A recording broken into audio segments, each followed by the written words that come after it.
Hello students, maths class 6 exercise 4.3 और आज हम करेंगे इंट्रोडक्शन। एक्सरसाइज 4.3 के लिए जो इंट्रोडक्शन है वो हम करेंगे। तो इसमें क्या है, टॉपिक है आज का हमारा एंगल्स।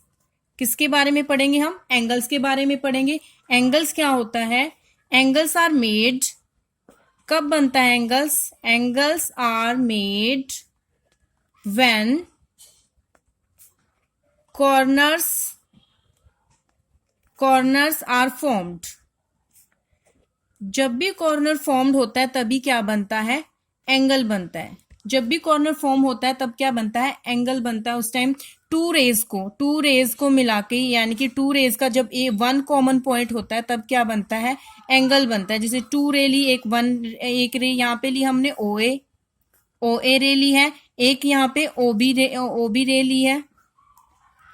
जब उन दोनों रे का वन कॉमन पॉइंट होता है तब क्या फॉर्म होता है? तब एंगल क्या बनता है? तब एंगल। इन दोनों के बीच में क्या बन गया? ये क्या बन गया? ये क्या होता है? एंगल। ओ बी रे और ओ ए रे के बीच में जब वन कॉमन पॉइंट आ गया तो क्या बन गया? एंगल। और angles are made when corners are formed. तो ये टू रे को मिला के कॉर्नर बन गया। ये क्या है? ओ क्या है? कॉर्नर। जब कॉर्नर बन गया तब क्या कॉर्नर फॉर्म होता है तब क्या बनता है? एंगल बनता है। तो यहाँ पे जब कॉर्नर बना, रे को ज्वाइन करके इनको मिला के जब कॉर्नर बन गया तो यहाँ पे ये क्या बन गया? इन दोनों के बीच में एंगल। और रे ओ ए के बीच में, रे ओ बी के बीच में ये क्या बन गया? Angle O. ये कौन सा एंगल है? एंगल ओ है। और इसको लिखते हम कैसे हैं? एंगल ओ को जब हमने लिखना होता है तो यहाँ पे एक रे ये है, ओ बी साइड है, या एक ओ ए आर में, इनको क्या कहेंगे? कॉर्नर। तो क्या होगा यहाँ पे? कॉर्नर होगा यहाँ पे ओ क्या है? कॉर्नर। और ये क्या कहलाती है? आर्म। इनको क्या कहेंगे? आर्म कहेंगे। तो आर्म्स क्या होंगी यहाँ पे?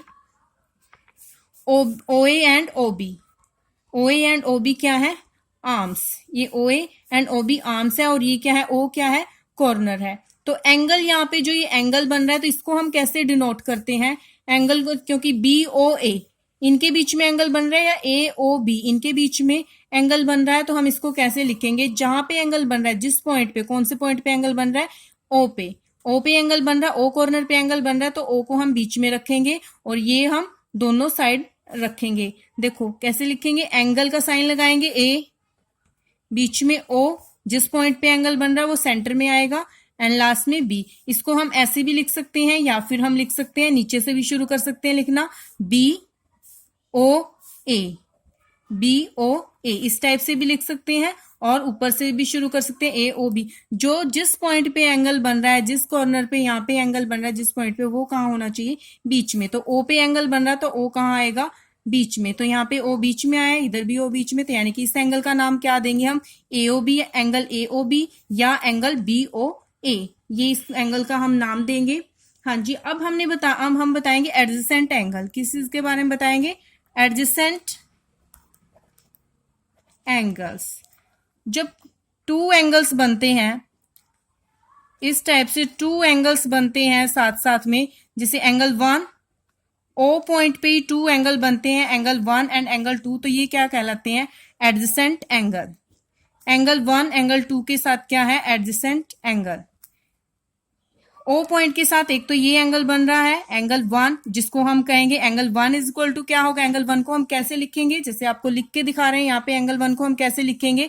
एंगल वन किसके बीच में बन रहा है? एंगल वन बन रहा है यहाँ पे, इन टू रेज के बीच में एंगल वन बन रहा है, यहां से और यहाँ के बीच में। तो angle A O B, angle one को हम क्या लिखेंगे? Angle A O B, A O B. और एंगल टू यहां से लेके यहां तक है, यानी कि इन टू रेज के बीच में आ रहा है, ऊपर वाली टू रेज के बीच में आ रहा है एंगल टू। तो एंगल टू को क्या हम क्या लिखेंगे? एंगल बी से शुरू करेंगे, बी ओ सी, एंगल बी ओ सी। ओ पॉइंट पे बन रहा था, नीचे वाला एंगल जो वन एंगल है वो भी ओ पे बन रहा है, तो ओ सेंटर में आ रहा है, ए ओ बी हमने लिखा है। और ये इन टू रेज के बीच में बन रहा है, तो यहां से शुरू करेंगे, बी ओ सी। तो एंगल टू को लिखा हमने बी ओ सी। और एंगल वन एंगल टू का क्या है? एडजेसेंट एंगल, क्योंकि इसके बिल्कुल साथ में बना है, इनके बीच में वन कॉमन आर्म आ रही है। जो ये वाली रे है बीच में, दोनों में कॉमन है, क्योंकि एंगल टू में भी ये रे आ रही है और एंगल वन में भी। तो ये क्या होंगे? दोनों एंगल एक दूसरे के साथ एडजेसेंट एंगल, इनको क्या कहेंगे, एंगल 1 और एंगल 2 को एडजेसेंट एंगल। हाँ जी, अब हम करेंगे इंटीरियर और एक्सटीरियर पॉइंट। इंटीरियर पॉइंट और exterior point. Interior point and exterior point.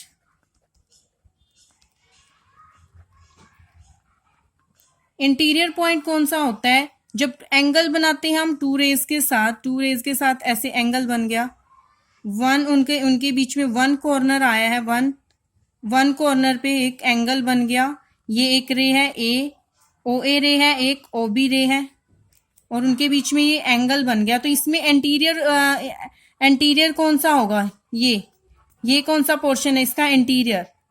Angle के अंदर वाला पोर्शन ये वाला कौन सा, इसका एंटीरियर, और ये वाला पोर्शन कौन सा है, एक्सटीरियर। ये वाला पोर्शन है एक्सटीरियर। तो इसी टाइप से जब हम एंगल के बीच, इसके बीच में, एंगल के बीच में हम कोई पॉइंट लेते हैं, टू रेज के बीच में हम कोई भी पॉइंट लेते हैं, यहाँ पे कोई पॉइंट लेते हैं, फॉर एग्जांपल हमने यहाँ पे पॉइंट लिया पी पॉइंट ले लिया दोनों एंगल के बीच में, पॉइंट पी लिया, तो ये क्या होगा, पॉइंट पी क्या कहलाएगा, इंटीरियर पॉइंट। कैसा पॉइंट होगा वो, इंटीरियर पॉइंट। और अगर बाहर हम कोई पॉइंट ले रहे हैं, पॉइंट हमने लिया पॉइंट एस, बाहर ले लिया, तो ये क्या होगा, एक्सटीरियर पॉइंट। क्या लिखेंगे इसे, एक्सटीरियर पॉइंट, ये होगा इंटीरियर पॉइंट। Thank you.